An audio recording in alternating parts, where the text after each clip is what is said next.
పెసరట్టు ఎవరికి ఇష్టమో కామెంట్ చేయండి. అదే అండి పెసరట్టు ఉప్మా అంటారు కదా, అదే పెసరట్టు. కాకపోతే నా దగ్గర నేను ఉప్మా చేసుకోలేదు, పెసరట్టు వరకే వేసుకుంటున్నాను. మీకు ఎవరికి పెసరట్టు ఉప్మా అన్న పెసరట్టు అన్న ఇష్టమో కామెంట్ చేయండి నాకు.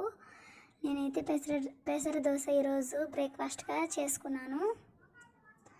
దాని కాంబినేషన్ ఏదైనా చట్నీ, పల్లీ చట్నీ కానీ ఏదైనా ఊరగాయ పికిల్స్ ఏమైనా ఉన్నా కానీ వేసుకొని తినచ్చు. నేనైతే దాంట్లో పెసరట్టు పండు మిర్చి పచ్చడి ఉంటుంది కదా, ఊరగాయ పచ్చడి, అది వేసుకొని తిన్నాను. కాంబినేషన్ చాలా బాగుంది. మీకు ఎవరికైనా మీరు ఈరోజు ఏ బ్రేక్ఫాస్ట్ చేశారో కామెంట్ చేయండి.